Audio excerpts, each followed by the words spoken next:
നമുക്കിപ്പം പിയാസുനിൽ കൂടിയുണ്ട്. പിയാസുനിൽ, സംസ്ഥാനത്ത് SIR നടപടിക്രമമായി ഇപ്പോൾ സാഹിത്യകാരന്മാരുടെ വീട്ടിലും കലാകാരന്മാരുടെ വീടുകളിലുമൊക്കെ BLOമാർ, അസിസ്റ്റന്റ് കളക്ടർമാർ നേരിട്ട് പോയാണ് SIRന്റെ പ്രവർത്തനങ്ങൾ തുടങ്ങിയിരിക്കുന്നത്. പശ്ചിമ ബംഗാളിൽ പക്ഷേ തെരുവിലേക്ക് ഇറങ്ങാൻ പോവുകയാണ് മമതാ ബാനർജി.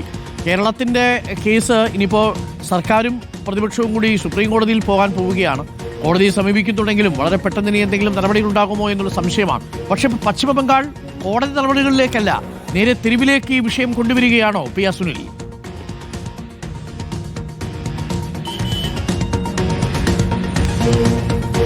സംസ്ഥാനങ്ങളിലും കേന്ദ്രഭരണ പ്രദേശങ്ങളിലുമാണ് ഇപ്പോൾ രണ്ടാം ഘട്ടത്തിൽ SIR തെരഞ്ഞെടുപ്പ് കമ്മീഷൻ നടപ്പാക്കുന്നത്. ഏതായാലും അടുത്ത വർഷം തെരഞ്ഞെടുപ്പ് നടക്കാൻ പോകുന്ന സംസ്ഥാനമാണ് പശ്ചിമ ബംഗാൾ. കേരളത്തിനൊപ്പം പശ്ചിമ ബംഗാളിൽ ഈ തെരഞ്ഞെടുപ്പ് കമ്മീഷന്റെ SIR നീക്കത്തെ രാഷ്ട്രീയമായി തന്നെ നേരിടാനാണ് തൃണമൂൽ കോൺഗ്രസ് തീരുമാനിച്ചിരിക്കുന്നത്. അതിന്റെ ഭാഗമായി ഇന്ന് ഉച്ചയ്ക്ക് ശേഷം വലിയ പ്രതിഷേധ മാർച്ച് പ്രഖ്യാപിച്ചിരിക്കുകയാണ് തൃണമൂൽ കോൺഗ്രസ്. മമതാ ബാനർജിയും അഭിഷേക് ബാനർജിയും ഒക്കെ നേതൃത്വം നൽകുന്ന ഈ പ്രതിഷേധ മാർച്ച് തെരഞ്ഞെടുപ്പ് കമ്മീഷൻ ഒരു മുന്നറിയിപ്പായിരിക്കും എന്നാണ് തൃണമൂൽ കോൺഗ്രസ് വ്യക്തമാക്കുന്നത്. കഴിഞ്ഞ 2-3 ദിവസത്തിനിടയിൽ SIR ഭീതിയിൽ 2 പേർ പശ്ചിമ ബംഗാളിൽ ആത്മഹത്യ ചെയ്ത സാഹചര്യമുണ്ട്. അപ്പോൾ അതുകൂടി ഉയർത്തിയാണ് വലിയ പ്രതിഷേധത്തിലേക്ക് തൃണമൂൽ കോൺഗ്രസ് നീങ്ങുന്നത്.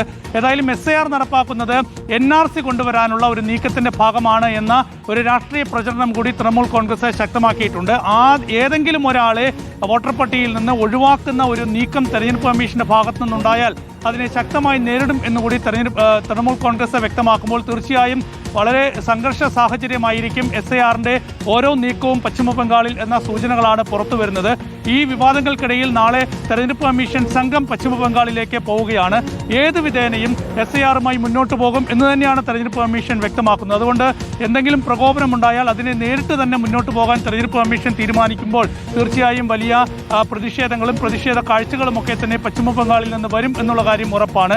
അസമിനെ ഈ SIRന്റെ പരിധിയിൽ നിന്ന് ഈ ഘട്ടത്തിൽ ഒഴിവാക്കിയതും രാഷ്ട്രീയ നീക്കമാണ് എന്നുകൂടി ഇപ്പോൾ തൃണമൂൽ കോൺഗ്രസ് ആരോപിക്കുന്നുണ്ട്. അങ്ങനെ വളരെ രാഷ്ട്രീയമായി ഈ വിഷയത്തെ നേരിടുന്നു. ഒപ്പം തന്നെ സുപ്രീം കോടതിയിൽ നിന്ന് ഇന്ന് SIRമായി ബന്ധപ്പെട്ട കേസ് വരുന്നുണ്ട്. നേരത്തെ ഈ SIRന്റെ ഭാഗമായി പുറത്തിറക്കിയ അന്തിമ വോട്ടർ പട്ടികയിൽ നിന്ന് 3.66 ലക്ഷം പേരെ കൂടി ഒഴിവാക്കിയിരുന്നു. അതായത് ആദ്യം ഒഴിവാക്കിയ 65 ലക്ഷത്തിന് പുറമെ 3.66 ലക്ഷം പേരെ കൂടി അന്തിമ വോട്ടർ പട്ടിക പ്രസിദ്ധീകരിച്ചപ്പോൾ ഒഴിവാക്കിയിരുന്നു. അപ്പോൾ അവരുടെ പേര് വിവരങ്ങൾ പ്രസിദ്ധീകരിക്കണം എന്നുകൂടി സുപ്രീം കോടതിയെ സമീപിച്ച പാർട്ടികളൊക്കെ തന്നെ ആവശ്യപ്പെട്ടിരുന്നു. അപ്പോൾ ആ ആവശ്യം ഇന്ന് സുപ്രീം കോടതി പരിഗണിക്കാൻ പോകണം. അപ്പോൾ ബീഹാർ തെരഞ്ഞെടുപ്പ് മുന്നോട്ട് പോകുന്നതിനിടയിലാണ് ബീഹാറിലെ SIRമായി ബന്ധപ്പെട്ട് ഏറ്റവും ഒടുവിൽ ഒഴിവാക്കിയ ആളുകളുടെ പേരുകൾ കൂടി പ്രസിദ്ധീകരിക്കണം എന്ന ആവശ്യം ഇപ്പോൾ സുപ്രീം കോടതിക്ക് മുൻപാകെ വരുന്നു. അപ്പോൾ നിയമപരമായും രാഷ്ട്രീയപരമായും ഒക്കെ തന്നെ ഇന്നത്തെ ദിനം SIRമായി ബന്ധപ്പെട്ട് വളരെ പ്രധാനപ്പെട്ടതാണ്.